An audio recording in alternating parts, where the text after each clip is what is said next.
The summer sleepaway camp for youths is held on the island of Utøya every single year for the past 61 years without fail. Kids, typically around the ages of 14 and 20 years old, they're going to gather for this multiple night stay on this heart-shaped island. And I say island, but don't picture like a tropical getaway destination. It feels more like camping. It's got that stereotypical summer camp setting in the middle of the woods, tall green pine trees, bonfires, the dirt pathways that connect the campgrounds to the very few buildings that are on this island. You don't really even have many bathrooms. You just have what they call the sanitation building, which is like this giant communal bathroom where every single morning you see all these little teenagers come out of their campgrounds. So whether it's a little camping house or a little tent, they have their toothbrush in hand, ready to go to the bathrooms and brush their teeth. During the summers, it's always raining, or it's like drizzling. So you hear that tit on the tents, and you likely need 3 bottles of mosquito spray on you at all times. It's not bright and sunny all the time. Now, the island itself is relatively small. It's about 26 acres, which, to give you a comparison, a visual comparison, that's about 2 massive stadiums combined. The Yankee Stadium, for example, is a good comparison, 2 of those combined, or 15 football fields connected to each other. I mean, okay, it's not small, but it's not large, especially during the camp session when almost 600 teenagers are on the island. The teenagers are there, the adults organizing the whole camp, the camp counselors, guest speakers that come and talk to the teenagers are there. And there's a lot of action going on. But these teenagers, they've got energy. Even after a full day, jam-packed itinerary, they're like, we got to play some games at night. They would have these little dance parties. This is a time where Justin Bieber's Baby was the hit song. You could walk by a row of tents, and more often than not, that song is playing on repeat in like at least half of the tents. Or if you sneak out of your tent after a lights out time, you might stumble upon 2 teenagers just groping each other on what they call the lover's path. That's what they call it. It's literally this grassy path where at some parts the grass is really tall. So if you were to lay down on the grass, it would cover your body. I mean, I guess for that reason, teenagers are like, this is a great idea to just make out in the grass and not be seen. But like, not really, because it's called the lover's path. So the odds of running into another couple that has the same exact idea as you is probably high. But when they're not trying to make out, the campgoers would come up with very unique ways to stay excited.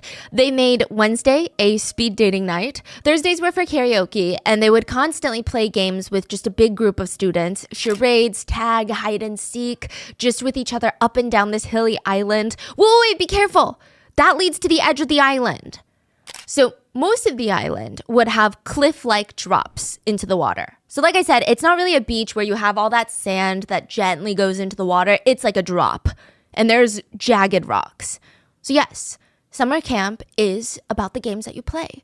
And right now, there's a group of 11 teenagers laying down on the grass on the lover's path. Here, right here, shh. Just lie down and pretend like we're dead. Lie down kind of in like a strange position so it looks like we're dead. Hurry. They all start throwing their bodies awkwardly on the ground. I mean, they're almost kind of piled up on each other with their limbs just tangled. I mean, it's very uncomfortable. It's the type of position to at least give you one of those aching leg cramps that makes you want to cry. It's very weird. Now, if a single one of them moves, sneezes, coughs, or maybe they forgot to silence their phone and it goes off, their cover would be blown. It's a tense situation because at that point, it's not even about you. It's about you blowing the cover for 10 of your friends. I mean, the stakes are really high. One of the 11 whispers, "It'll be fine, okay? Just stay like this." They can all feel the raindrops hitting their face, just big droplets of water, but they're not even flinching in the slightest. They're using all their energy to breathe in as little air as possible. Because if we're both laying in the grass, your arm is on top of my waist and someone else's leg is on top of you, every single time I breathe, your arm, that person's leg, is going to go up and then it's going to go down. None of them really know how long they're supposed to be hiding like that. I mean, I guess when the whole thing is over, right? But when is that? They're starting to get angsty. Shh. They hear footsteps. The footsteps are heavy, but not fast. It's almost like a marching noise. Heavy boots on the ground, one step at a time, not rushing. Whoever this is, it's interesting. They're not hiding and they're not playing dead. The group of 11, they're holding their breaths while they hear the foot snapping the branches and twigs on the moist mud ground, and it sounds like it's getting closer. I mean, they could have sworn that that snap sounded like it was right next to them. One of the 11 lifts their head and looks up. They see a guy, maybe early 30s, blonde hair, blue eyes, staring straight at them. His face is empty. He doesn't even look confused, like why are there 11 teenagers just laying in the grass like that? He just looks like he's analyzing the situation. He slowly raises his hand, and in his hand there is a gun. And he shoots. He fires over and over into the human pile on the grass. If one wasn't shot yet, they were underneath friends who had been shot, and their blood was soaking into them now. One boy kept begging the rest of the group, "I'm dying, please help me, I think I'm dying." Nobody could help him. They're all dying too. Out of the 11, only one would survive. 10 from that group would die. But another 59 from the island, mainly teenagers, will also be killed in the next hour. We would like to thank today's sponsors who have made it possible for Rotten Mango to support the Child Advocacy Network. They provide collaborative intervention services to child abuse victims and encourage them to embrace a future driven by hope.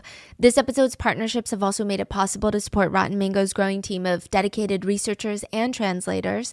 And we would also like to thank you guys for your continued support as we work on our mission to be worthy advocates of these causes.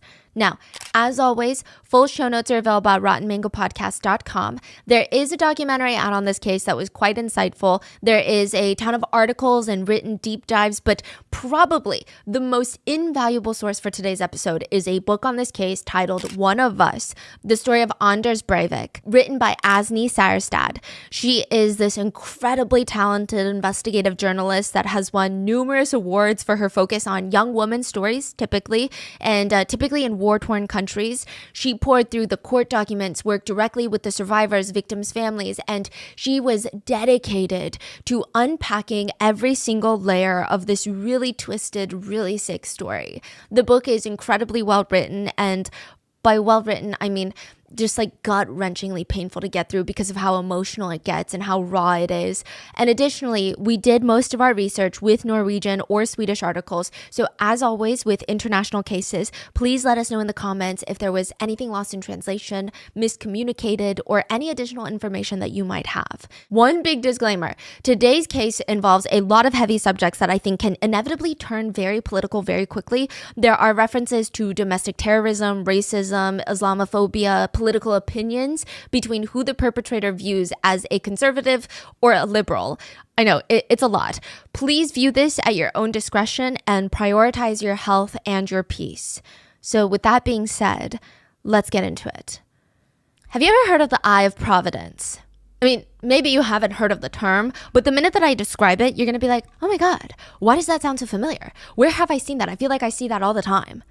It is a very realistic eye inside of a triangle, and usually it has rays of light just beaming out of this triangle. It looks like this eye inside the triangle is glowing.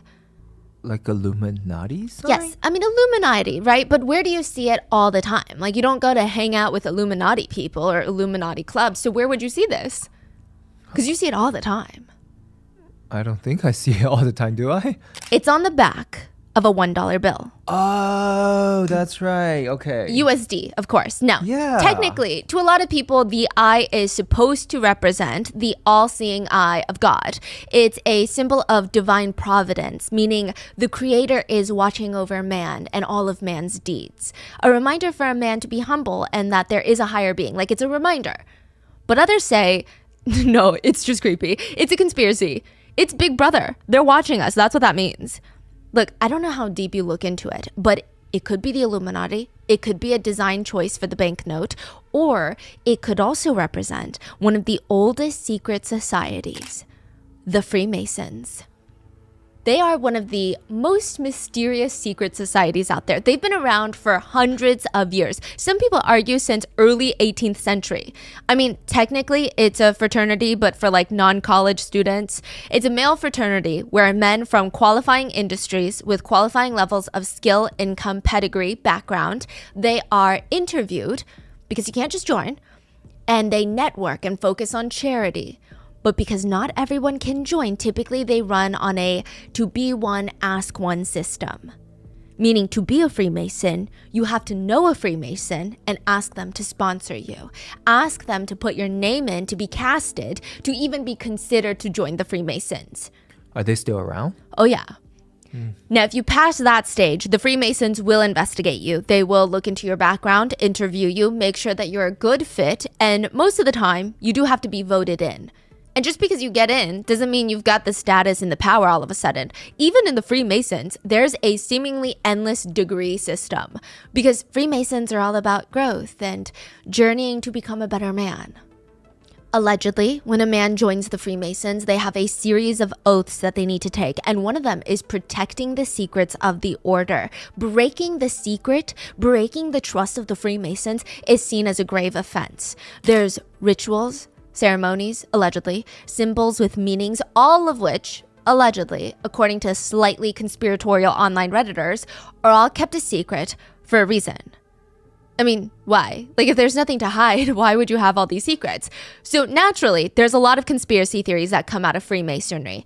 Some believe the connection between the symbols like the Eye of Providence and the secrecy of the Freemasons, that they're performing rituals, bloody rituals. They're sacrificing animals. They're sacrificing humans. What else would they be doing? Because there's this running theory since the beginning of, I don't even know how long, probably since the beginning of the Freemasons. The Freemasons are a network of the most influential, powerful people that are pulling all the strings on a global scale. They're the people running this world. You think it's the presidents? No, it's not. Well, maybe it is. Because there were 15 US presidents who were Freemasons. 15. Really? Yeah. So people are saying, think about it. The Eye of Providence is their symbol, or at least it's one of their symbols, and it's on the $1 bill. What if they got it on the bill to show everyone just how powerful they are? That's the real influence, and just all the decisions are in their hands. All Anders wanted was to get into the Freemasons. And once he got in, he could carry out the rest of his plan. Kill as many kids at the summer camp as possible. That was his plan. It was kind of a weird gift to get someone, you know, a vibrator. Yeah. Okay, there's a woman who gets a vibrator as a gift. Now, conveniently, this is after she mentions to this guy in passing that she and her boyfriend broke up. I mean, what kind of message is he trying to send her by getting her a vibrator? How is she even supposed to react to that? And then to make matters worse, every time he saw her after he gifted her that, he kept asking, "Did you use it yet?" It was just a lot. I mean, what is she going to say? She's starting to feel alarmed about the whole thing. He'd always kind of been like that. She had known him for a while. Sometimes they would sleep in the same bed and he would just press his body up against her, clinging onto her so tight that she felt like she couldn't breathe, like she was going to go claustrophobic. Even if she tried to inch away from him, he would just inch closer and closer and closer to her. And it always felt like any minute now, he's going to force himself on her. Like he was trying to, you know, it's just a very uncomfortable situation because a son shouldn't do that to his mother, right? What kind of son gives his mom a vibrator?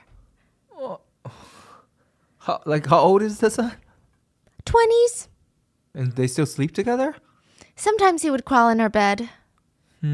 Now, if you want to people watch, the best place is at a red light. I'm serious. Okay, I think humans have yet to evolve to realize that sitting in your car does not make you invisible. Even if your windows are tinted, chances are that people can peer directly into your car and see you knuckle deep into your nostril, picking your nose. Even just people watching and looking at the car next to you at a red light, you can usually tell if that person is in a rush or not. Are they tapping on the steering wheel, but in this erratic way that you just know that they're not tapping along to the beat of the music, but they're late for work, so they're anxious? But also, if you're in Oslo, Norway, July 22nd, 2011, there would be a lot of time for you to people watch because traffic is jam-packed. The only thing you can do is listen to music or just glance around and see if you can write everybody's backstory because the traffic is bad. You're not going anywhere. And that one was weird. There was a Fiat on the road, a small little Fiat, and inside of it is a police officer who looks incredibly tense. He's wearing a full body armor, black armor, one of those police outfits. He's wearing an all black riot helmet, and he's carrying a pistol in plain sight that's just laying on his passenger seat. I mean, normally that's not how he or any police officer would dress or handle themselves, but July 22nd, 2011 was a very different kind of day. Nothing was going according to plan. Nothing was normal that day. That morning in Oslo, Norway, a white windowless van had parked right in front of a government building in the center of the capital city. And that white car would explode. There was a bomb inside. The building, the government building, it looks like a pressure cooker that exploded. There's footage from an angle of the bomb going off, and the building is still standing afterwards. It does not collapse, but it's kind of like when you play Jenga. You take out a full layer, and the whole building goes up and then falls down. It's still standing, but I highly doubt it's structurally sound. The inside has been torpedoed. Some floors have fallen into each other. The glass on the windows have blown outward, completely shattered. Even the metal, steel, and wood window frames, they've snapped. And they snap like when you snap wooden chopsticks. There's jagged end pieces, and they just go flying across the street. They slam into the building, across, onto the cars, onto pedestrians. The AC unit on this government roof is blown off, and it just goes flying in the air. There's debris and roof parts and construction parts everywhere. There's smoke coming out from that government building, and it looks like all the civilians had woken up in the middle of the night, came out, and looted the entire city. That's what it looks like. There's just dust. There's chaos all over the streets. When you look into that government building, the insides look completely charred. And you could have heard that explosion from 50 miles away from the center. But soon everyone in Norway, and honestly, globally, would know about this bomb. It was, first of all, a massive bomb. The bomb itself weighed more than a ton. It was about the weight of a small elephant or a hippopotamus. What? And it was homemade. What? To give you a better visual context, maybe you see this more often. You know those bulldozers that you have a singular person on construction sites working? Yeah. That's about that size. But a bomb. Well, in weight, at least.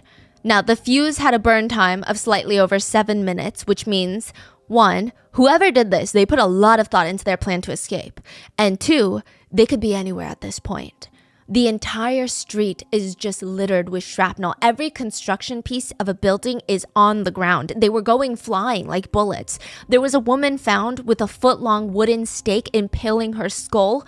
Part of a window frame from the 10th floor office building had broken off, flew high speed at her head. She survived. The first people at the scene, police officers, even journalists, they all said they kept waiting for someone to scream. And cut. They said it looked like a movie scene. They thought a director would come out and say, "Just kidding, guys. I'm sorry I didn't let the city know. This is all fake." Because it looked like an apocalyptic scene. But that call never came. Later, investigators would go up to the rooftops of the buildings, and these are not short buildings either. These are like 10 stories, multiple dozens of stories, if not taller, and they would find human remains up on the roof. The blast had been so strong, some of the victims were blown to pieces and their body parts went flying. Wow. One victim who was walking into the government building, the only thing left of his body was his hand that had landed on the ground, and on his ring finger was his wedding ring. The bomb killed 8 people, but by the end of the day, 69 people would be dead, most of them teenagers. Officer Martin is now sitting in traffic in his full police uniform, his riot helmet on his passenger seat, and he's got to hurry before all hell breaks loose. Once news of this explosion gets out, everyone's going to get in their cars and start driving. They're going to drive out to family members that live on the countryside just to feel safer. They're going to drive to the airport, which they just don't want to feel like a target. They don't know what's going on. Norway feels like it's under attack right now. Is this a terrorist attack? Who is attacking them? There's rumors that it's Al-Qaeda. It's a terrorist organization. They're rushing to go pick up their loved ones and make sure they're not out and about. It's about to be even crazier. It's already standstill traffic. I mean, the drive was supposed to be very quick, much quicker, but it would take him a full hour to get to the island. Officer Martin is doing his best to weave through traffic, to move faster and quicker, but time is of the essence. And it's interesting that none of the other officers have set up those roadblocks. Why not? What is everybody doing? At this rate, whoever set off the bomb is probably on their way out of Oslo and headed to their next destination, and who knows what they're capable of when they get there. Once the police officer gets to the docks, he demands that a ferry come get him and take him to the island right now. It was the police department higher-ups' orders. They're going to station police officers everywhere around the city, and the island needs to be contained. They're going to go into full lockdown mode. There's going to be 2 other officers that are going to be assisting. They're going to need to be picked up by the ferry. We got to go. Stat. The ferry comes to pick up the officer, but the captain is a little agitated. How come I wasn't made aware of this? I mean, man, it's complete chaos in Oslo right now. What do you mean? The policeman gets on the ferry with a briefcase and a rifle. The captain of the ferry is stressed. I mean, there are children on the island. They're going to be very stressed out. They're going to be panicking if they see a rifle. I don't think any of them have even seen a weapon in real life. It was agreed that he would keep it hidden. But also, why are the police so adamant on securing the island? I mean, it seems like the least likely place to be attacked next. Because if you're thinking about a terrorist organization, wouldn't they go for metropolitan areas, massive buildings with lots of people housed inside? Well, the building attacked by the bomb was the Labour Party building. Okay, it's a government building, so think of it as, I guess, like the White House, right? The Prime Minister, his office is in there. The people in power right now in Norway is the Labour Party. They're like the Democrats, if you will. And right now on the island is a Labour Party youth gathering summer camp. The island is owned by the Labour Party, and every single summer, the Labour Party Youth League has a massive summer seminar. The former Prime Minister had just been on that island like a few hours ago to speak with the youth, the future Labour Party members. And they were all, almost 600 of them, were trapped on an inescapable cliff-like island. So yeah, police are gonna have people stationed there. When he gets on the ferry, the captain asks him for his name. Officer Martin Nilsson? Maybe the captain of the ferry felt safer, knowing that a police officer was going to be on the island. That way, they would know that the kids are actually going to be safe. Maybe in the hectic chaos of things, there was almost a moment of relief, maybe. But there shouldn't have been. Because if they had all just looked a little bit closer, they might have realized this man's police uniform was fake. This was a fake police officer with a rifle and a briefcase filled with bullets. He had set off the bomb in Oslo, and he was now making his way to an island full of teenagers, which just leaves one question. What was this fake cop's plan for the island? The couple are staring at each other because the whole thing just feels illegal. I mean, there's no way this is real life. Is this some sort of test by the foster care system? The dad talks first. Excuse me? Anders' mom is just staring at them, deadpan. Yes, like I was saying, could you please just let my son touch your private parts on the weekends? Wait. Let my son touch your private part? Yeah, these are potential foster parents.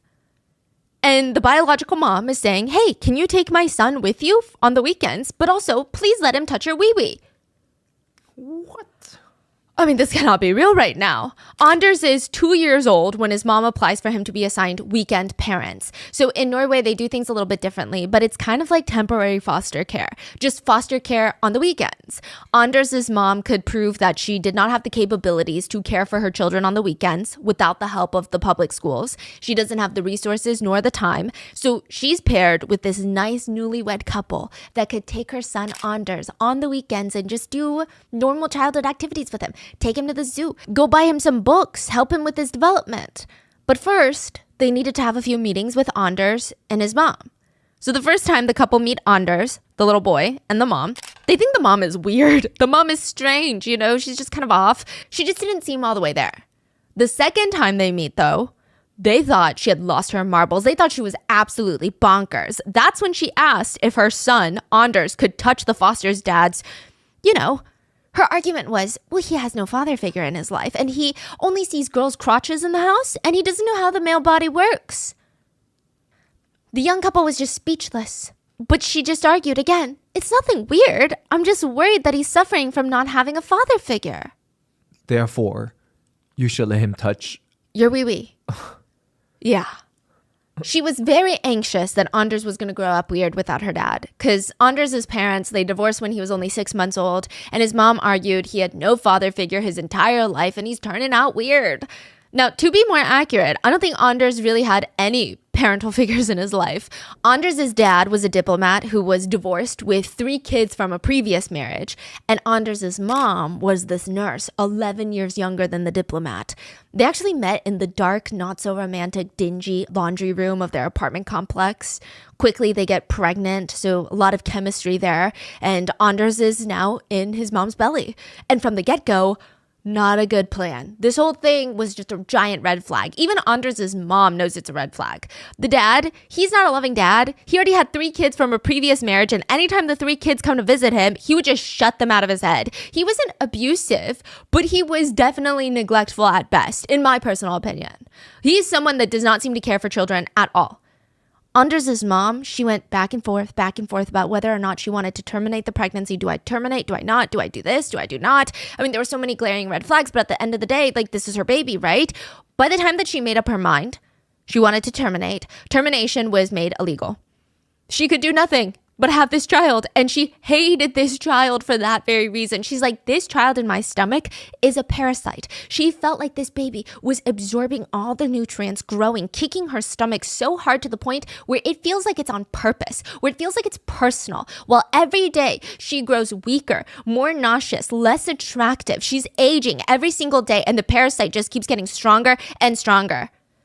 She said, it's almost as if he kicks me on purpose to torment me.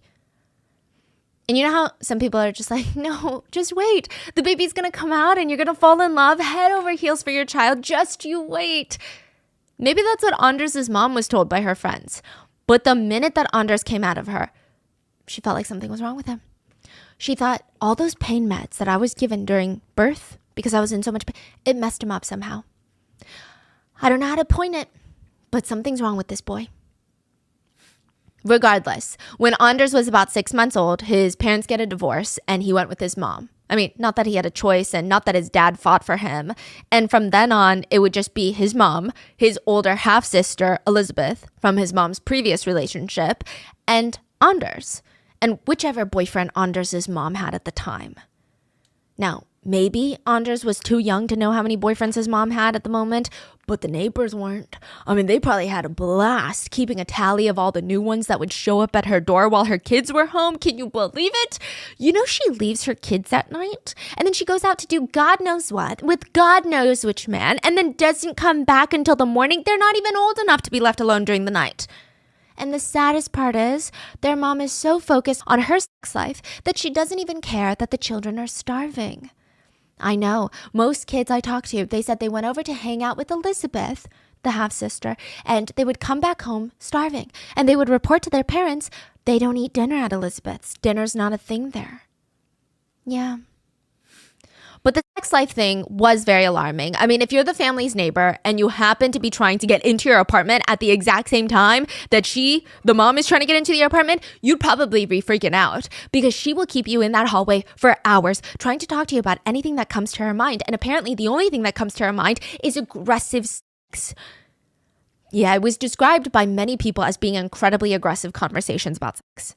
That's all she could talk about in front of her own children.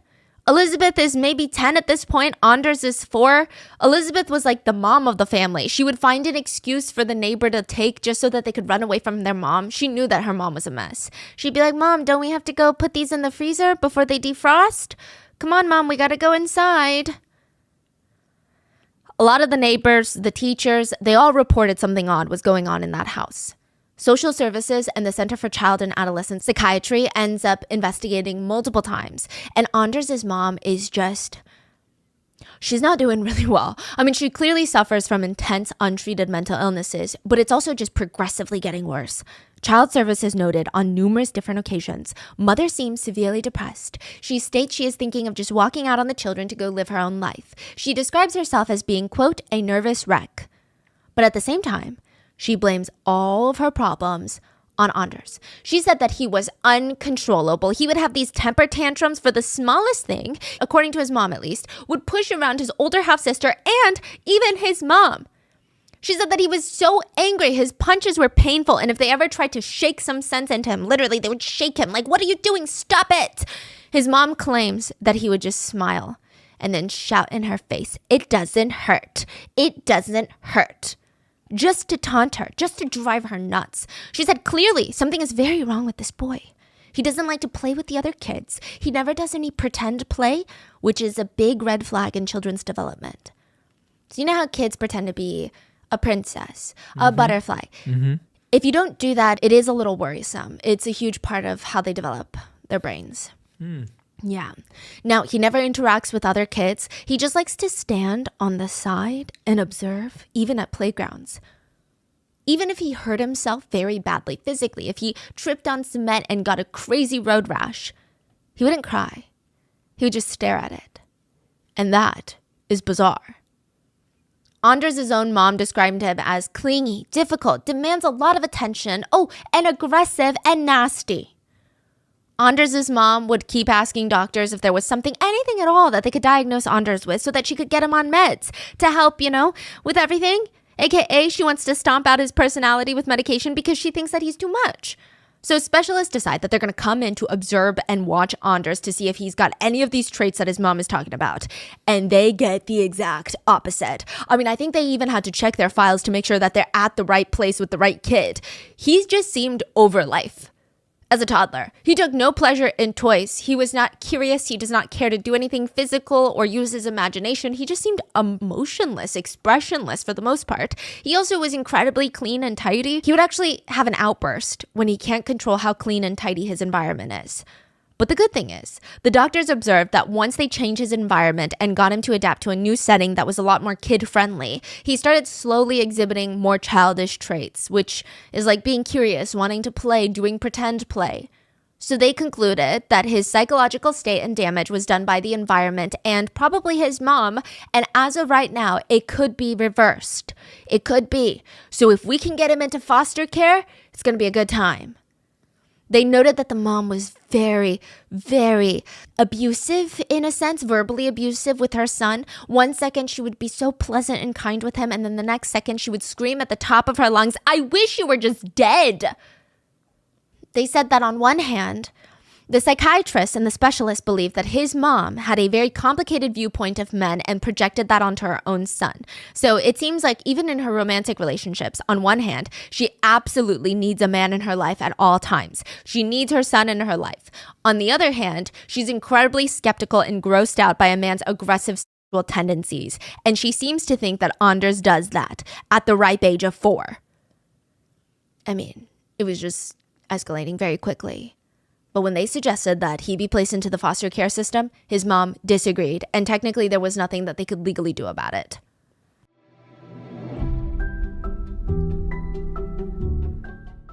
This show is sponsored by Care/of. I'm the type of person who will test out every single skincare product that I hear about on TikTok. But let me tell you, that is a very expensive habit and my skin does not like it. So recently I went down this rabbit hole of trying to figure out which products are actually going to give me results.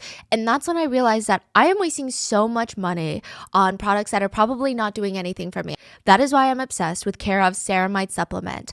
I heard about ceramides before and I knew that they were good for my skin, but I had no idea that you could take it as a supplement. I thought it was just something skincare brands market for their moisturizers. But what ceramides do is they reinforce your skin barrier. They help to support skin hydration and firmness and can even help stimulate collagen production. So basically everything I want for my skin is in this one supplement. And Care/of is a health and wellness company that makes really high quality supplements. Their ceramide supplement is derived from the highest quality, sustainably sourced Japanese rice. All you have to do is take a short online quiz about your lifestyle and health goals, and Care/of will give you doctor-backed recommendations on which supplements might be the best fit for your needs.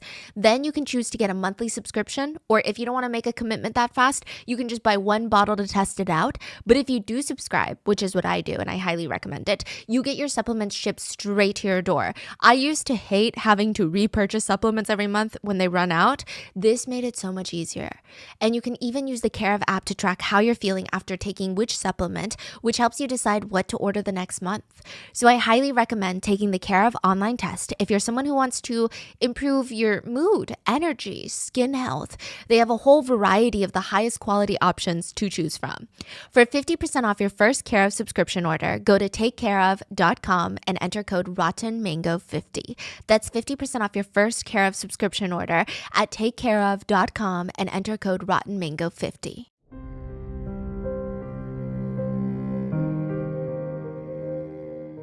I don't think anyone gets excited to write an email. Like, I can't wait to sit down and write this email. Oh my goodness. But I really used to hate writing emails. I would spend like 40 minutes on one email because I would literally reread it 10 times and I still don't know how to spell miscellaneous. But Grammarly does. And I trust Grammarly with all my emails. Grammarly is like an AI writing assistant that does all of my proofreading for me. 96% of Grammarly users say that Grammarly helps them write more impactfully, and 93% of Grammarly premium users say it helps them get more work done. And I am one of those people because Grammarly just saves you so much time. And using Grammarly is super simple. For example, when I'm writing an email, I just pick the tone of how I want the email to sound. So I simply pick friendly and professional for the tone of my text. It's really that easy. And then Grammarly gives me suggestions on certain words or phrases that I can change. And that is it. And you can use Grammarly to help you with any kind of writing because Grammarly works across 500,000 apps and websites. Grammarly is the gold standard of responsible AI with 14 years of experience and just about every IT certification under the sun. I trust them with my entire professional career. They also have some of the highest standards when it comes to data privacy and security. Make a bigger impact at work with Grammarly. Sign up and download for free at grammarly.com/podcast. That's GRAMMARLY.com/podcast. Easier said, done.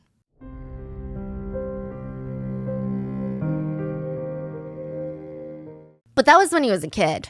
Later, as a teenager, a few of the neighbors, they could see the red flags in Anders. I mean, they could practically smell the red flags.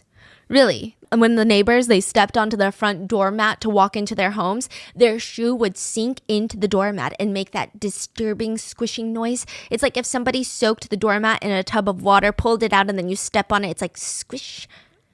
And they're like, that smell, I know that smell because there's no way it's water. It's pee. There was only one resident who would pee on all the doormats, and it wasn't a family pet, it was Anders. But it's best not to even say anything about it, because if you talk to Anders' mom, she's not going to do anything about it, and if you talk to Anders about it, he might retaliate even harder.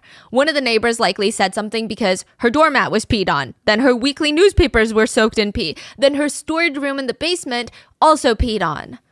There were rumors going around that he liked to play Master of Death and Life with ants. He would find an ant colony and he would see them all walking in the straight line, all the working ants. And he got off on the idea that he could eeny, meeny, miny, moe, and then just squash one to death. It was all up to him. It was his choice. They didn't get a say in who survives and who dies. He would catch bumblebees and put them in a cup of water to watch them drown, and he thought it was hilarious. He would even have these rats that he shoved into a small cage, and it seemed like the sole purpose of having these pet rats was so that he could hurt him. But eventually, he would move on from rats to people. Now, this is very interesting. So in high school, Anders was bullied, but he was also bullying other kids. So the stronger kids would bully Anders, and then he would turn around and pick a kid weaker than him and then bully them. One time, he picked a skinny boy from the school, laid him in an old rug, rolled him up like a sushi roll, and just started jumping on the rug, crushing him. And he thought it was hilarious. And boom. There is a loud bang and an echo through the cafeteria of the main building on the island of Utøya, and it sounds like if someone threw a metal tray onto the ground. Anders walks in, and he starts calmly going from room to room. Nobody's running away from him. In fact, the kids are gathering near him, watching him, waiting for him to give out orders. He's a police officer, after all. He's here to save them from whatever is going on this island. So far, all they've heard were a few loud noises that sound like fireworks and some screaming. He walks over at a regular pace to a group of students that are just kind of huddled in the corner, and he opens fire. All of them drop down, and he kind of wants to laugh. He said in that moment, come on, at least half of them were faking it. So he calmly walks around the pile of students on the ground and starts aiming for each of their heads. How many rounds of bullets did he pack? He had a lot to spare. He shot one boy 8 times. He knocked him to the ground for good measure. He shot another one 5 times, and then he turns and shoots another 5 girls 18 times, 18 bullets until all 5 are dead. Then he moves on to the next room of the main building. He kills 5 more in there. This to him, this was easy. This is what he practiced for months for. He was getting into a sick sort of flow state.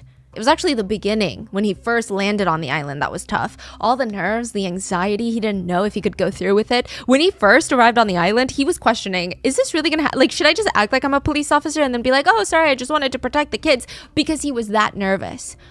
The first people that he came face to face with on the island were an off-duty cop that was volunteering to be a security guard for Utøya, and a woman named Monica. She's the main coordinator of the program, known as the Mother of Utøya. And this is right when he lands on the island. He's surveying the area, he's jittery, he feels the adrenaline. I mean, the island looks a little bit bigger than he imagined. Everything is feeling so surreal. Is this really happening right now? This is crazy. The off-duty cop starts questioning him. And where did you say that you were stationed? Oh, Grönland station. And they sent you alone to the island? No. 2 other cops are going to be coming. When? Later. Do you know Jorn from Grönland?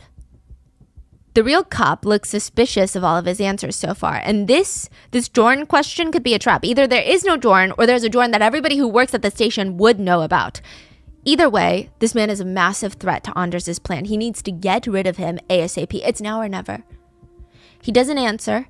He slowly reaches for his pistol while the off-duty cop and Monica are walking in front of him, guiding him up the little trail. He raises it, and Monica turns around in time and screams, "No, don't!" He shoots the guard in the back, then he turns, points the gun at Monica, and shoots her once in the back. They're both down on the ground, and he fires more shots into both of their faces. Right at that moment, when he's done, he looks up, and the boat captain, who happens to be Monica's husband, No way. sees his life partner on the ground covered in blood, and he screams at the children on the island, "Run for your lives!" And everybody starts running. Except Anders. He keeps his pace, and he starts hunting them down one by one. The students are turning to each other. "Everyone, report to the cafeteria. Please grab a buddy and let them know that we're all meeting in the cafeteria." The air is humid, it's been raining all day, and the students are showing up, clonking around in their rain boots. Wait, what's going on? It's not even mealtime. Why are we all assembling in the cafeteria? Was there something on the schedule? Another guest speaker?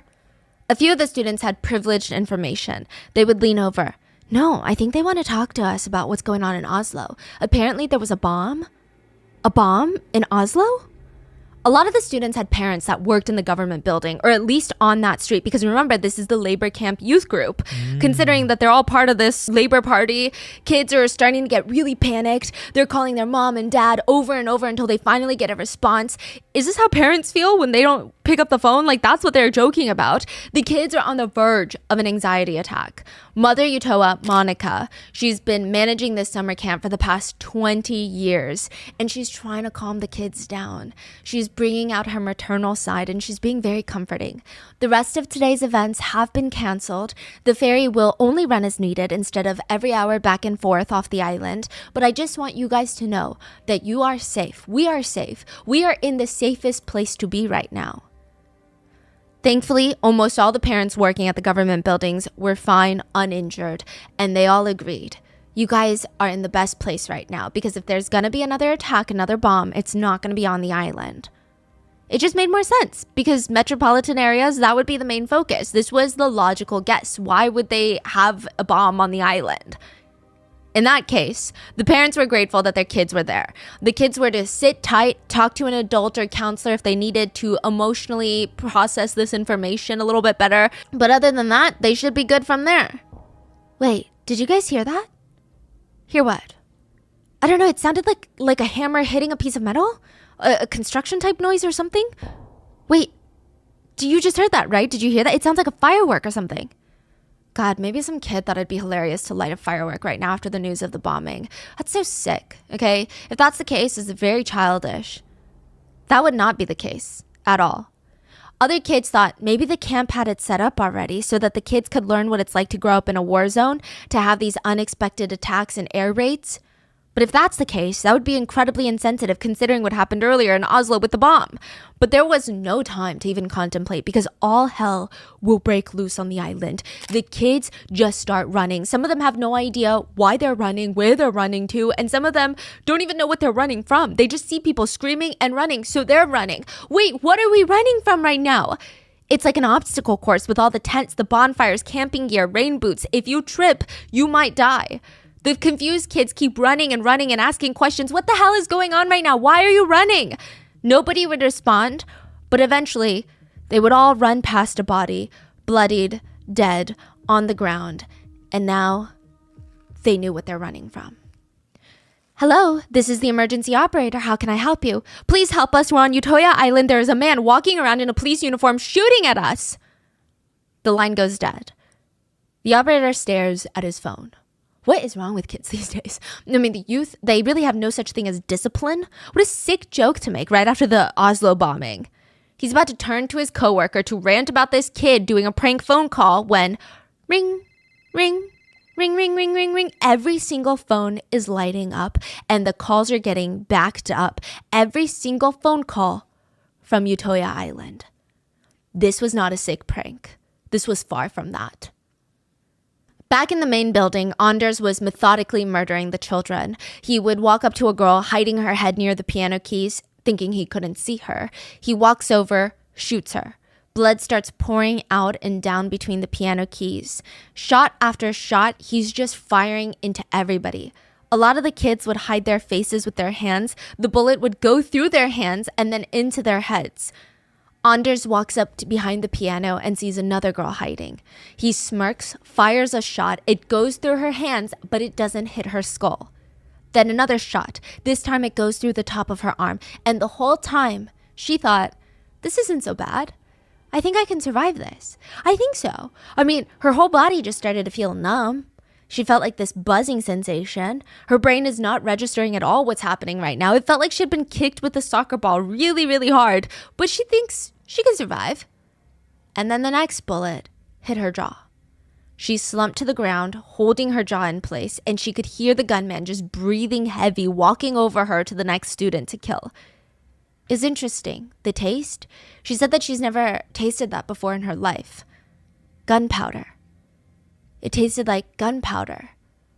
This was going to kill her for sure. I mean, she could feel it. She's never experienced this before. But the movies, the books, this is it. One shot and you're dead. This is her third, and it's in her jaw. She's starting to lose feelings in her arms, and then she tasted it. This time she knew that taste. It was blood. Meanwhile, 16-year-old Elizabeth is on the phone with her dad. She heard the news about the bomb in Oslo, and her dad works as a truck driver in Oslo, Monday through Thursday. She has no clue what route he takes for work and what happened if he were to be in front of the van when it exploded. What then? Thankfully, he picks up to let her know that he's at home still. He didn't make it into work. He's going to be okay. Elizabeth just feels this weight lift off her shoulders. She can go find her older sister and tell her that her dad was stressing them out for no reason. He forgot to unsilence his phone. That's why he didn't pick up, but he's fine. She has no idea where her older sister, Catherine, is, though. That was 10 minutes ago. This time she's on the phone with her dad and she's not talking to him. He's just listening through the line and she won't respond to him. He just hears her screaming. He talked to her 10 minutes ago and it was a pleasant conversation. What is going on? He checks the news. There's nothing about Utøya Island. There's nothing. There was no bomb that was set off there. The first thought that pops into his mind is she's being essayed. Wait, what? Because there's no news about the island. He thinks that she's calling because someone is essaying her at the summer camp. Either way, he hops into his car and he's telling Elizabeth, who is no longer responding to him, that he's coming. He's coming to the island. He's going to come and get her right now. For 2 full minutes and 7 seconds, he could do nothing but listen to his daughter scream for her life.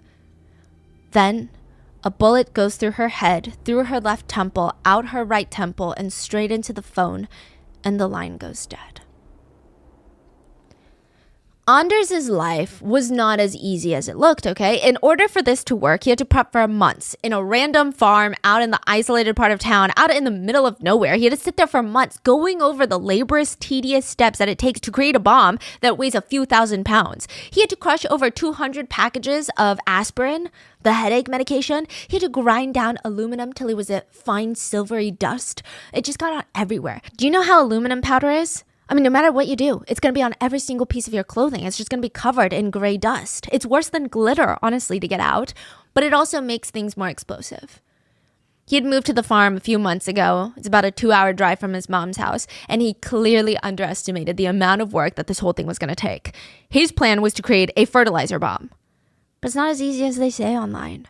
Fertilizers for farms are usually in pellet form. Each pellet is coated in a water-repellent material. To make these pellets detonate, because, you basically have to soak it in diesel and gasoline, the pellets have to be crushed in order for it to become explosive.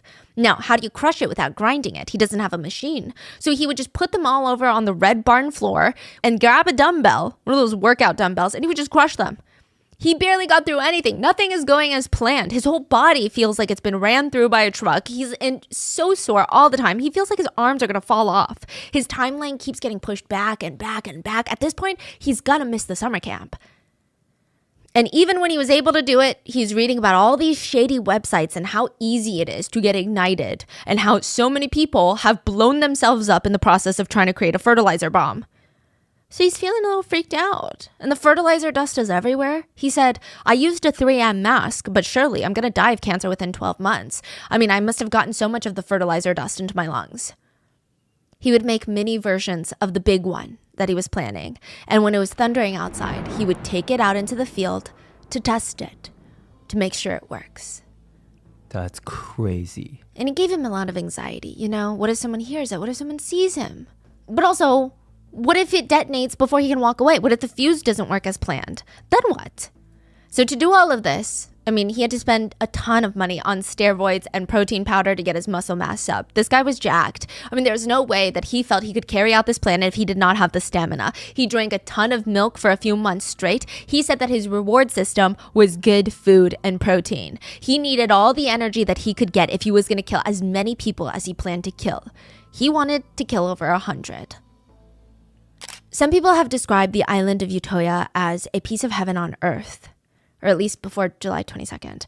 If you look at the island from an aerial point of view, it's heart-shaped, and people say that it has all the best things about Norway just compiled into this one tiny little space. The trees, the water, the climate. The island itself is pretty underdeveloped, which just adds to the beauty of it. There's no crazy resorts on the waterfronts. The island is owned by the Labour Party in Norway. So there's just a few buildings out there for the purpose of gatherings and seminars and, most importantly, the youth summer camp that had been going on for 61 years. Yeah, the few buildings on the island include the main building. That's where all the guest speakers come to do these massive group activities. Then you have the cafeteria, a cherry red schoolhouse, tiny green cabins, as well as clearings to set up tents. There's also this little flat patch where you can play soccer. But most of the island is wooded. And these wooded areas, they just drop randomly down into a cliff into the water. There was really nowhere you could run. And he was hunting them, and they had nowhere to hide. He would later say it's not like the movies, the way people die. Yeah, there were two ways that people reacted to him on the island. This is what he said. Either they would lay down and pretend to be dead, or they would freeze completely, like their feet were glued to the ground. They could not stop staring at him. He would have the gun barrel up to their face, and they could not run. Nothing was holding them down. They were just frozen. It's like they knew what was going to happen next. He was going to shoot them. He's not going to spare them. He just thought it was so strange. He never saw anything like that in the movies. But he was also experimenting on his time in the island. He said one time he shot a girl mid-scream. He fired into her mouth. Her skull shattered, but her lips remained unharmed. The bullet did not graze any part of her lips. He's basically bragging that his aim was good. He also would later report that he shot people's heads, and they would all sort of let out this exhale, like a He thought that was interesting. He said it didn't happen all the time, but most of the time it did. And he never read about that anywhere, nor was it depicted in the movies. There are reports, though, that after he aimed and shot someone, he would let out a quick little whoop or a cheer. And even then, there was still a lot of chaos on the island. Obviously, nobody knew how many shooters there were, or if he was the only one, or if there were other officers on the island. Everyone was confused. Is this a real cop? Is this not a real cop? Near the middle of his spree, he would get tired of checking every nook and cranny in the grass and in the buildings. He resorted to luring the kids out. Is everybody okay? We caught the gunman. You're safe. The ferry is coming. We need to line up and get you on the boats. Kids would poke their heads out of their hiding spots and see him in his police uniform with the police badge on his black shirt and all the gear that a real police officer would have. Come on, everyone. We've apprehended the shooters. It's safe now. We got to get going. We got to make sure that everybody's accounted for. One by one, they would hesitantly get up and walk from the area of the grass that they were hiding in. And once he gathered a big group, he would lift up his arm and open fire. Oh my goodness, that is... After being shot, one survivor said she was shot in the shoulder and in the stomach, then later once through her thighs, through her legs. And she remembered thinking, okay, so this is how I'm gonna die. This is it. She just remembers feeling so thirsty and just waiting for death. She closed her eyes, and even before she closed her eyes, she said that everything looked foggy and misty, and the sounds were all muffled as if she was underwater. And she thought, oh, this is what death feels like. Okay. She closes her eyes and she gets ready because she said, I'd rather just die quickly. But the darkness never came. And she opened her eyes again and she felt this overwhelming sense of, well, if death doesn't come to me, why would I go to death? I should try and survive. And she said that she kept thinking about two things to keep herself awake and distracted. One, she hadn't seen the last Harry Potter movie yet. She read all the books, but the last film, Deathly Hallows Part 2, it'd be a shame if she left the series unfinished. And two, there was this guy in her class. He was a total douchebag, and she never told him he was a douchebag. And she said, so now, unless I go and tell him he's a douchebag, he's gonna live his whole life not knowing that he's an ultimate douchebag. So she had to stay alive for that. Anders did spare a few of the kids. One was this little boy. I believe he was there with his parents, and Anders believed that he was too young to know any better, too young to have a choice on whether or not he was at a camp like this. So he spared the little boy, but also he needed some more bullets. But he also spared 21-year-old Adrian. Adrian, in the beginning, when he first heard the firework-like noises, he did not believe that someone was hunting them. I mean, as of right then, this just doesn't make sense. It's kind of ludicrous. The idea of someone coming onto the island and shooting at them in Norway, where it has one of the lowest murder rates, like, people don't just shoot people in Norway. That's crazy. Adrian thinks genuinely, like, someone in the camp is trying to have a sick joke right now. And even though his brain is having a very hard time processing everything that he's heard, his body's reacting. He is half crouched, hidden behind a tree, and all around him he can feel more teenagers crouching and waiting to see what's the best next step. Everyone but the girl in gray. She did not hear anything. She had been in the showers the whole time. She had no idea that her friends were being hunted and murdered in the woods. She didn't hear the gunshots. She was in the shower. She's walking out of the bathroom, and all the other students are holding their breath because she's on the phone and walking straight towards the guy with the gun. The man starts walking straight towards her too. He doesn't speed up or slow down. He just walks at a leisurely pace, and he looks like he's intrigued. Like they're just strangers that are about to pass each other on a hike. But when they're a few feet away from each other, the girl looks up and her whole body tenses. There's just something so unsettling about this whole situation. Why is there a police officer on the island, and why is he holding a gun, and why is he looking at her like that? And there's nobody around. There is, but they're hiding. Right. Her whole body tenses, and she instinctively takes a few steps back. And the students in the grass see the man lift his right hand and shoot her straight in the head. And she is dead. That is when Adrian realized, this is not a prank. This is very real. Adrian and the others, they make a run for it. They start running towards the edge of the island because they're ready to jump off the cliff and into the water. They start throwing themselves into the water, under the water. Maybe if they're under the water, he can't see where they are. And maybe if he can, the bullet can't reach them that quickly and won't have the same amount of damage since bullets travel slower due to the density of the water. Exactly. So Adrian is knees deep in water when he looks to his side and he makes direct eye contact with the barrel of the gun. And it feels like multiple Mississippis have passed. Time is slow. He imagines his parents and their cute Australian shepherds just showing up to his grave. And he's thinking, what a shit way to die. That's what he was thinking in that moment. And he looks up and he screams, "Don't shoot!" But he instinctively closes his eyes, waiting for the impact of the bullet. What does being shot feel like? I mean, I guess he's gonna find out, right? But when he opens his eyes, the man has lowered his gun and is stepping away from the trees. What the hell? Is his gun jammed? But then he hears 2 more shots ring out almost immediately. The man, Anders, would later say he did not kill Adrian because Adrian looked like a conservative rather than a liberal. What?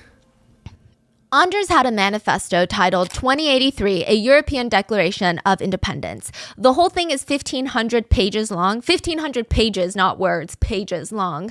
And when he's done, he had a plan to email it to over 1,000 people before he committed his crime, which he did. The manifesto was emailed out to like an email list before he committed the crime, before he bombed the government building. Who's on the list? A lot of them were neo-Nazis that he met on a forum that he was collecting their emails, but also they would include Norwegian politicians and journalists. The whole dragging 1,500 pages of the manifesto are just him critiquing Norway, Norway's Labour Party, multiculturalism. I mean, nothing he says is revolutionary, eye-opening, even thoughtful, or remotely correct. Most of the pages are littered with historically inaccurate, rambling rants of someone who thinks that they know more than everybody else. Also, it's just filled to the brim with hatred. Basically, he's a raging racist. Most of his hatred is aimed towards anyone that is Muslim. He really hates Muslim people. He thinks that they're immigrating too frequently to Norway and they're going to secretly rape all of the Norwegian women and take over. Yeah. And he thinks that they're immigrating to his country because this random good-for-nothing civilian owns the country. In the manifesto, we do get a diary of how he's planning on committing the bombing and shootings. He even writes about his steps to get there and how he's been planning this for years. And something very unsettling to note, the way Anders talks about the plan is almost like he's planning a tactical military operation. There is no sense that he understands these are real lives. Not saying that he doesn't know right from wrong, but like he's such a narcissist, he does not believe that other people's lives mean anything. This is his world and we're all just living in it is the tone that he uses. He also emphasizes the importance of bringing water with you on a trip like this to get the mission completed so you don't get dehydrated. The way that he describes his future movements, his plans, is almost like he's playing a violent video game. He also rants heavily in the manifesto about the new Norway and how it's become a place where women come in and they just take men's power. He said it's so hard to find a suitable female to marry because all the women in Norway are just so liberal and they would make horrendous housewives, which is why when he was younger in his 20s, you know, he was a bit more into the idea of getting married and having a traditional family and a housewife. He tried to get a mail order bride. Yeah, okay, so he said, I'm gonna look for women that are super submissive, right? And I think that is just crazy to think that a specific ethnicity of woman is more submissive is wild. But he also goes for Eastern European countries, which is like not what the women are known for there. They're usually known for being very independent and headstrong like any other country. He meets a Russian woman by the name of Natasha, and he said that they dated for a while. And most of it was just him shit-talking her country and her culture. He was just like, yeah, you guys are super uncivilized, and I think that most of your vegetables and food is radioactive. Because, you know, Chernobyl. Wow. Obviously, she stopped dating him, and he wondered why things did not work out. He was genuinely confused. He didn't feel like the problem was him, you know? And there's really only 2 people in the relationship, so clearly the problem was with her, the female. And women, honestly, it was women's problem. He stated that his upbringing had been so difficult because his mom was a bad mom because of the feministic revolution. That's why she had so many boyfriends, because the world was like, you should have so many boyfriends. You're a feminist. Ooh, go do your thing. He remembers when he was a child, the very first female prime minister of Norway was in office, Gro. She's actually known as the mother of Norway, and he hated her.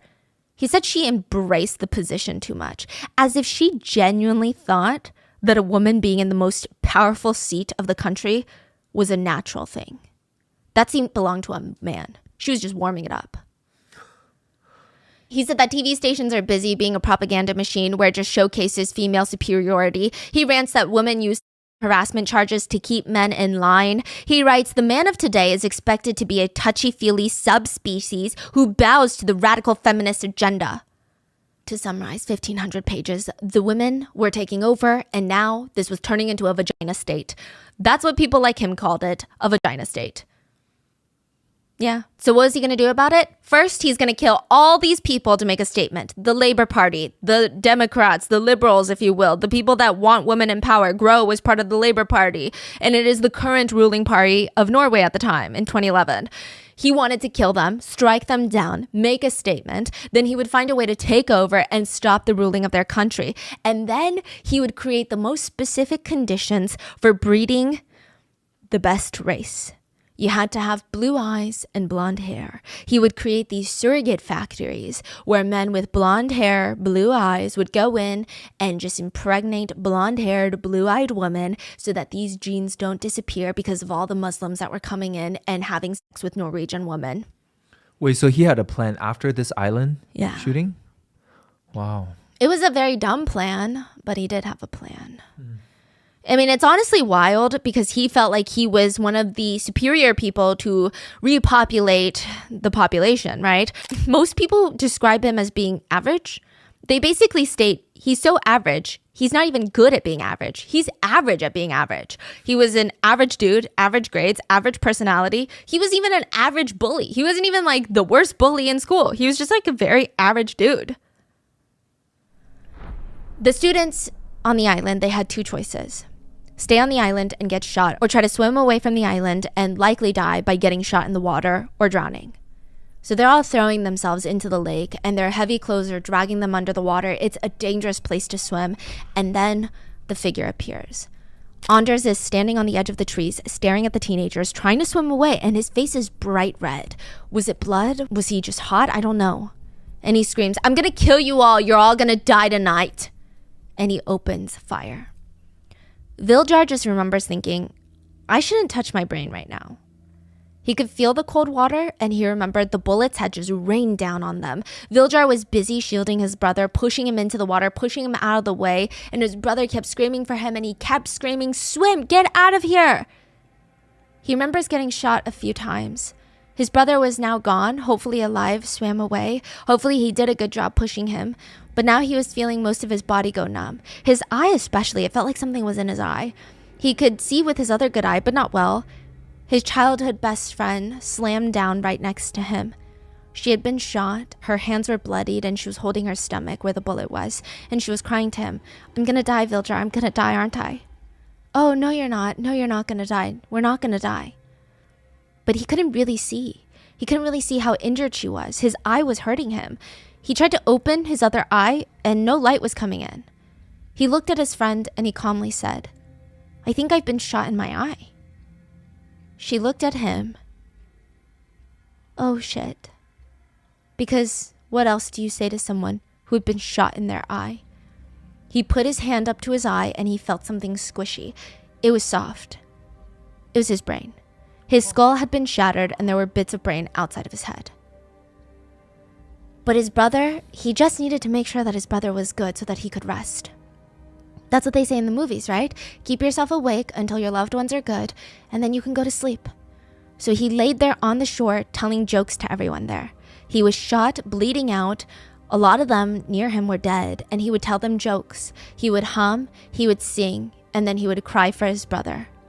That was all he wanted to do, was to make sure his brother was safe until he couldn't do it anymore. That was his plan. Some of the other teenagers tried to find some humor in their potential last moments. 2 were shot on the shore, and they were hiding behind rocks. They were both bleeding out, holding onto their wounds, trying to stop the blood flow, and they were trying to stay as still as possible so the killer doesn't come back. And they whispered, "It'd be really nice to have a cigarette right now." "Yeah, it would be." "Do you think the shops are still open?" And they both giggled. And they stopped, because it hurt. The Delta teams were dispatched to the island, Norway's elite police units. They arrived 72 minutes after Anders. They're trying to get an understanding of what's happening, but it's been pure chaos for the past 72 minutes. Nobody knows who the killer is, where the killer is, and how many there even are. I mean, everyone's busy trying to stay alive. Even when the Delta teams get there, they're trying to talk to some of the wounded to try and figure out who the shooter is, but they don't want to talk. The ones that are still conscious, they're scared. They don't know if it's just another shooter pretending to be a cop trying to get them to talk, so they're pretending to be dead still. How do they know that these police are the good guys? Authorities described the survivors as being curiously quiet. They said it seemed like they were more or less paralyzed. They weren't screaming, they were just sitting there, as quiet as possible. The locals who were working near the docks or lived near the island, they started getting into their boats and they were getting ready. I mean, they had no idea what was going on, but it seemed like there were kids jumping into the frigid cold water trying to do something. So they start rushing over there. And now as they get closer, some of the boats stop and they just float around the island. Because they realize if they get closer, close enough to help the kids, they could also become a victim. There's clearly blood everywhere. Other boat owners, they don't even think twice. They start navigating closer to pull the kids out of the water. The kids are being pulled up one by one, shivering, some of them actively bleeding. The water around them is turning pink. What the hell is going on? They're coughing up water. A policeman is shooting at us. Another boat owner drove as close to the group as children as possible. They can't get too close because the boat's propellers, and they were trying to be as quiet, trying to get the kids to get into the boat or at least lift their arms out so we can help grab you. But none of the kids would respond. It's like they were too scared to move. It took him a minute to realize they were actually dead. One of the survivors said she has really bad vision and she had lost her glasses in the water. And she was really glad she did because she couldn't see much. But she was told it was a lake of death. Some of the boat rescuers told the kids, don't look back, okay? Just keep your eyes ahead. But some of the survivors, they couldn't help it. They looked back, and along the shoreline in the water were just the lifeless bodies of their friends scattered around. Anders was killing an average of one person per minute, one life taken per minute. And once the Delta teams get there, Anders was immediately arrested. It was incredibly anticlimactic, uneventful. He basically surrendered and told the police he's not going to hurt the police because they're his brothers. It's the others he wants to take out. Immigrants and those that are sensitive to immigrants, that care for immigrants. He said, I'm not against you. This is politically motivated. This country is being invaded by foreigners. This is a coup. This is the start of hell. A few things to note, Anders actually called to turn himself in multiple times while he was on the island, twice. And he mainly did this not because he was like, suddenly I feel remorse. I don't know why I did that. I just woke up from a hallucination and I was killing people. No, he did this because he did not want the officers to show up and shoot him on sight when they get to the island. Ironically, he was very invested in wanting to save his own life. And additionally, he kept calling his crimes executions, like the victims were executed by the state or something. He refuted them being referred to as murders, which is wild.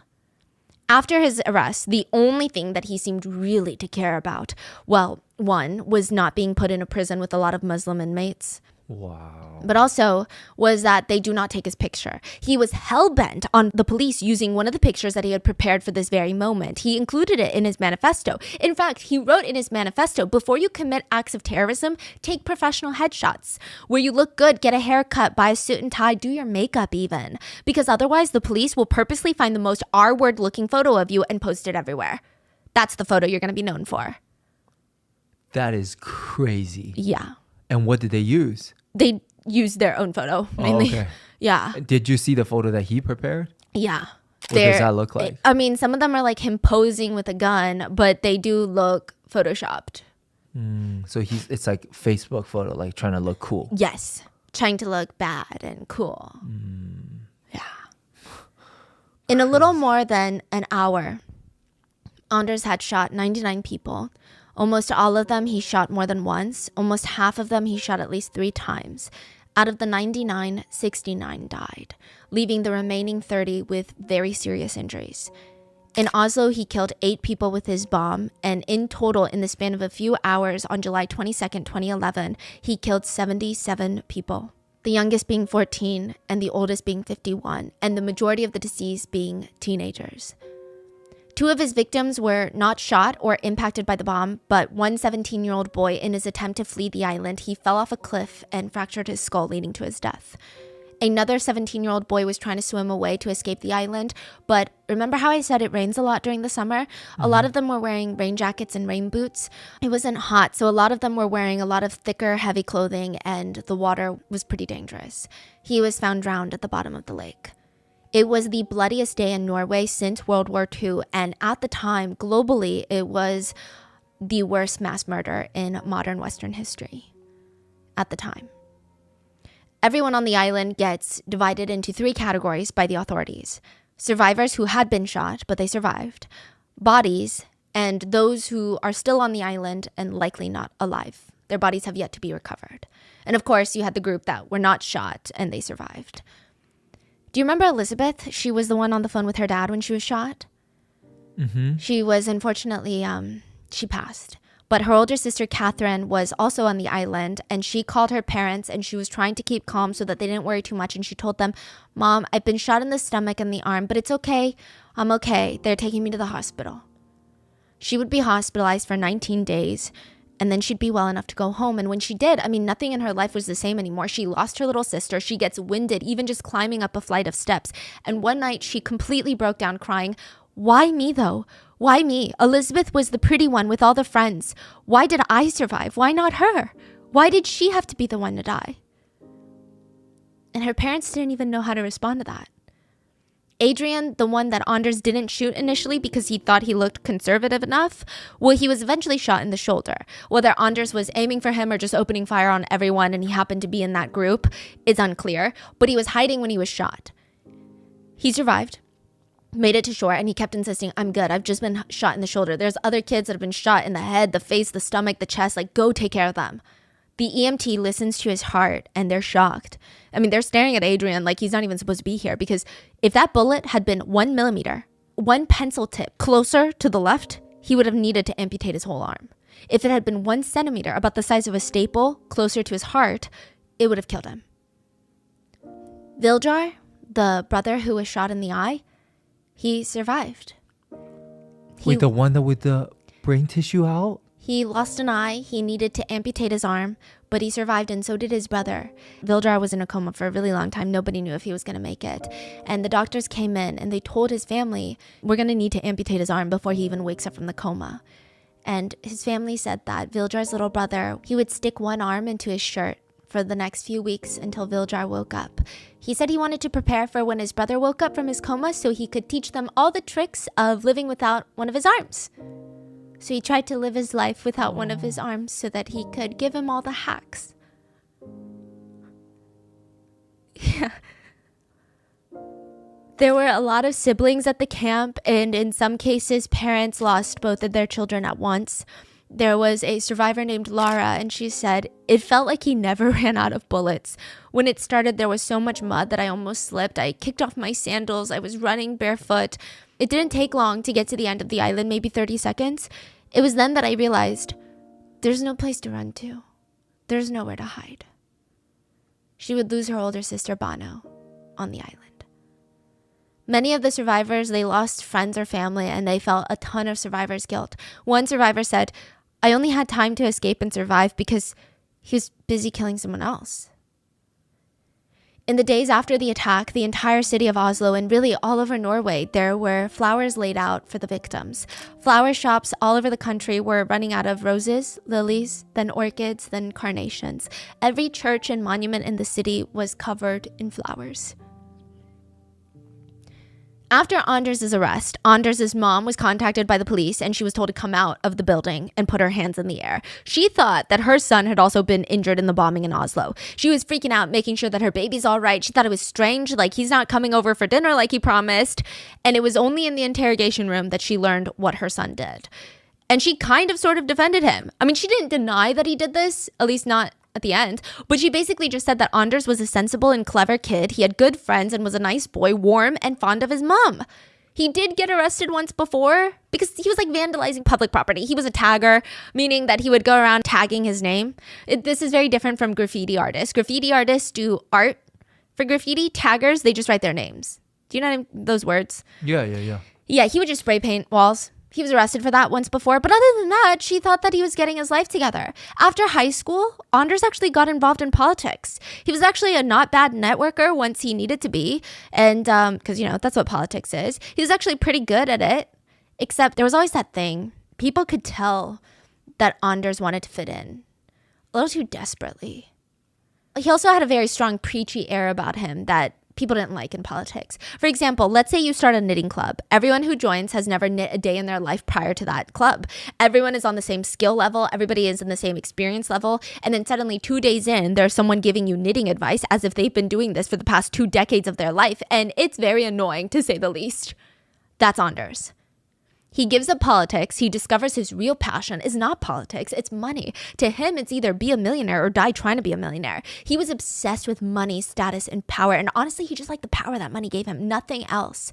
He would have all these big, grand ideas of how he was going to revolutionize a reputable industry. And he always complained, you should not be ashamed of wanting to have a better life and setting goals. Norway is obsessed with the loser mentality.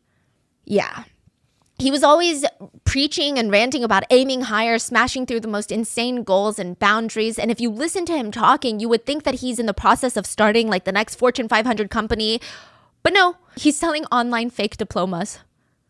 He had a website, and it's a legal gray area. He would list the website as a decorative prop store for movie sets and films.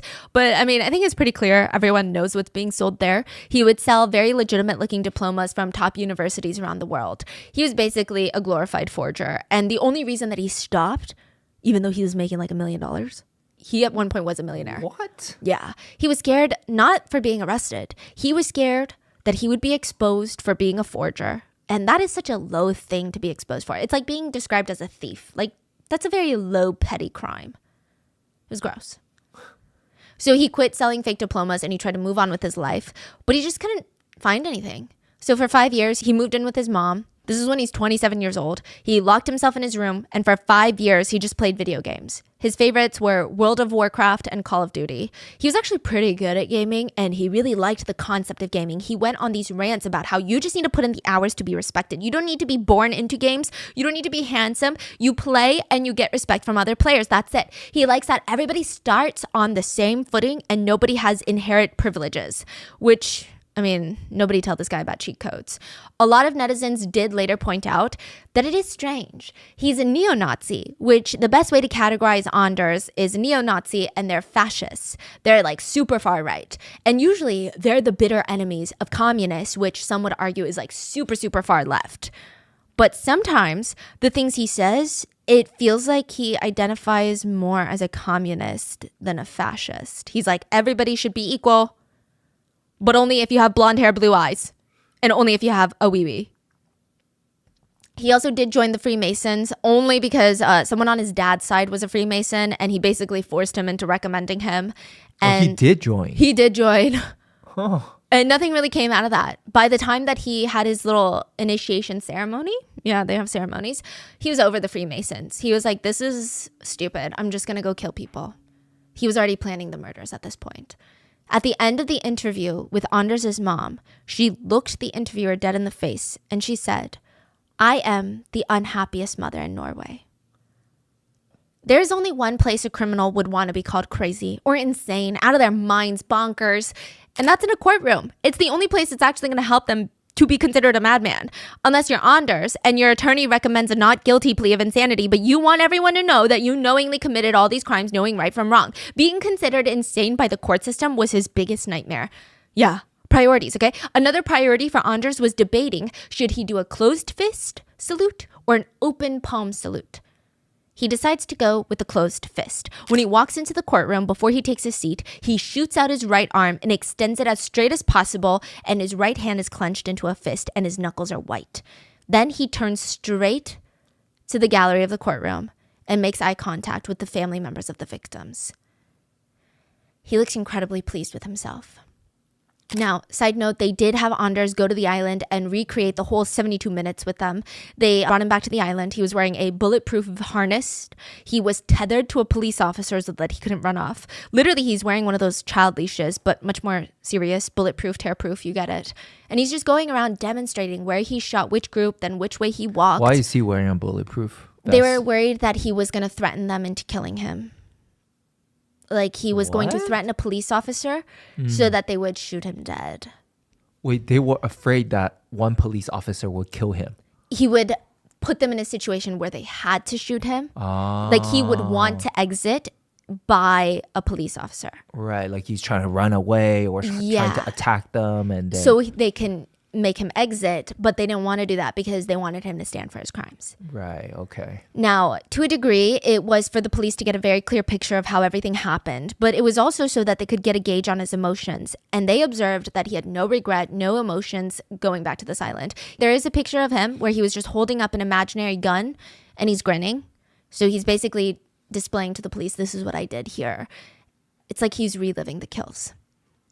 Later during the trial, Anders is given the opportunity to address the victims' families, and he slowly gets up from his chair, turns to face the court, and he says, when people say they have lost their most beloved, I also lost my entire family. I lost my friends.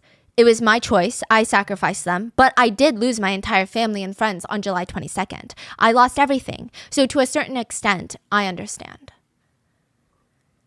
Crazy.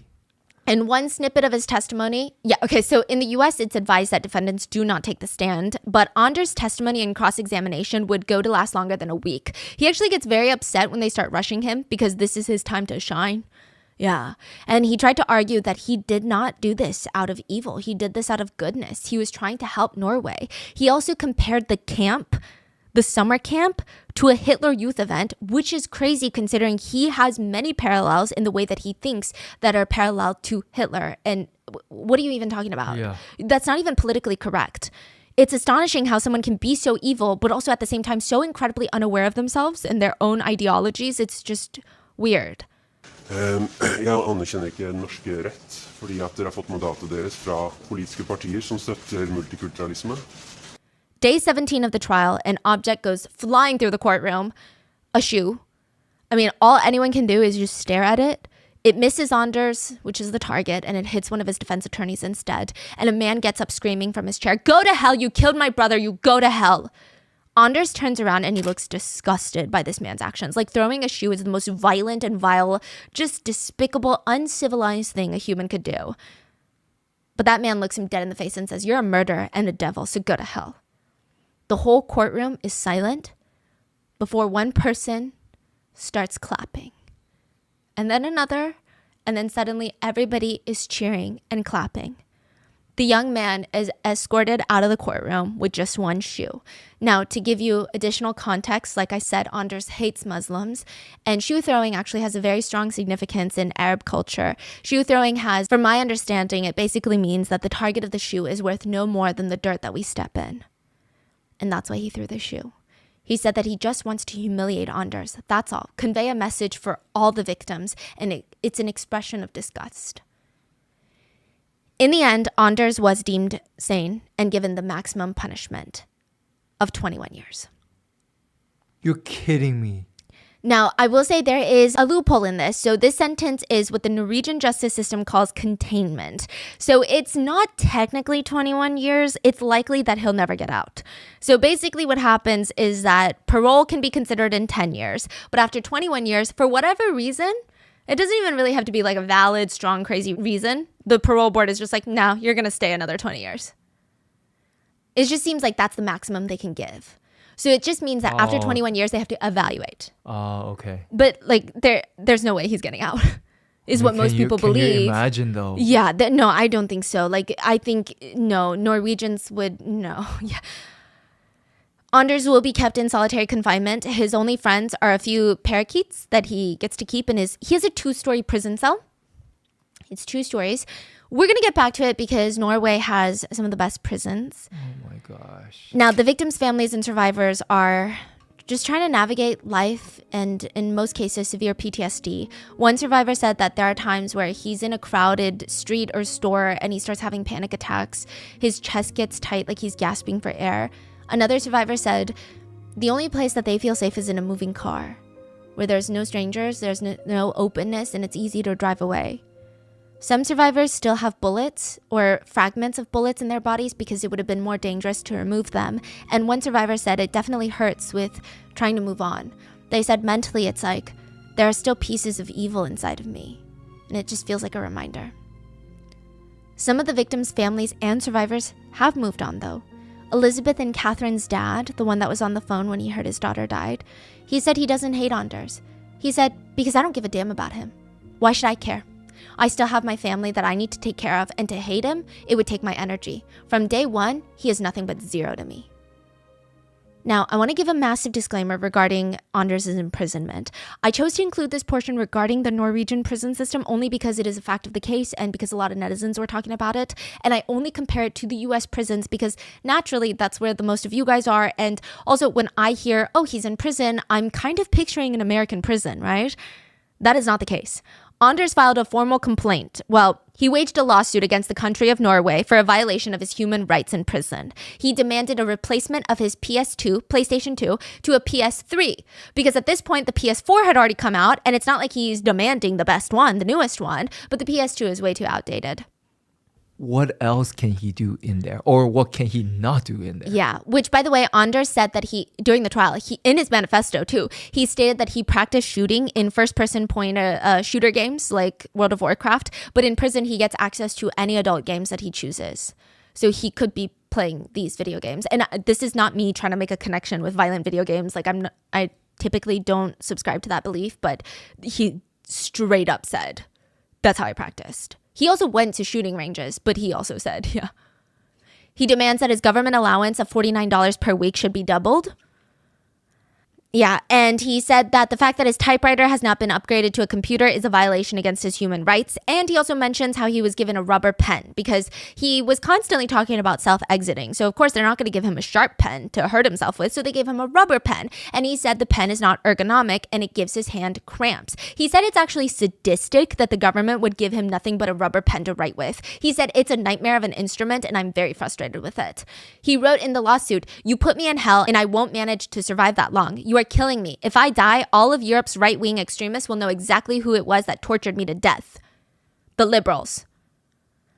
He also called himself a political prisoner and a human rights activist in the lawsuit. A human rights activist. Side note, there are a lot of women writing love letters to Anders in prison. But because he's in solitary confinement, the authorities get to read through all the letters before he gets to them, and they reject all of those. All the, quote, fun ones. I do believe that they let in some hate mail because he also gets a lot of hate mail. In 2022, he applied for parole. After his minimum sentence of 10 years was served, his application was denied. Now, in 2024, he is 45 years old, and he waged another lawsuit this year against Norway, and he claims that his conditions in prison are inhumane and it's making him want to self-exit. But when a psychologist evaluated him, they stated that he does not appear to be very depressed and he was very low risk for self-exiting. But just to give you an idea of how depraved his inhumane conditions are, here's a glimpse of his everyday life. He can play video games, watch TV, read the newspaper, and check out books from the prison library. He was given a computer, so his typewriter was changed into a computer, but he does not have internet access. He can prepare his own food and do his own washing. He can have phone conversations with female friends. He can contact prison staff, lawyers, a priest, health professionals. He has an outside volunteer that he was working with to get updates on life and help with things, but he no longer wishes to see them. I think they pissed him off. They can play chess with some volunteers. He built a gingerbread house as part of a prison competition during the holidays. He's got access to an outdoor play yard and is allowed to keep pet birds. That's freaking crazy. He has a living room in his cell that is the size of a medium-sized apartment living room, and there are 2 video game consoles connected to a flat-screen TV that looks to be about 60 inches. He has black leather couches, a coffee table, and curtains on a massive window that lets in a ton of natural light. He has a dining table that has one of those table runners that's equipped with candles, so I guess if he wants to eat nicely. The prison gym has a rowing machine, a leg press, all of it which looks very clean and new. Now, normally, this is a cell pod, so that 2-story cell would be shared between a few prisoners. But because Anders is high risk, he gets to have it all to himself. And he believes this is inhumane. And that is the story of what happened on Utøya Island. I don't think I need a disclaimer, but obviously, I don't think any religion has any sort of connection with one's personality. I do think that there's a lot of villainification of Muslims, and I mean, I don't think anything he said is even is even worth yeah. Debated on. It's not even a conversation because it's like talking to a brick wall. Like there are no thoughts. It's just pure hatred. Yeah. There is a Netflix movie that was created based off the events, and fictional movie? Fictional. I think there were some conversations about it, which obviously it was not used as source material, but I just wanted to let you know. What are your thoughts on this case? Let me know in the comments. This was a highly requested video, and please check out the book. I think the author works with a lot of the victims' families, and it was just an incredibly tough read to get through, but I think it is very insightful. Please stay safe, and I will see you guys on Wednesday. Bye.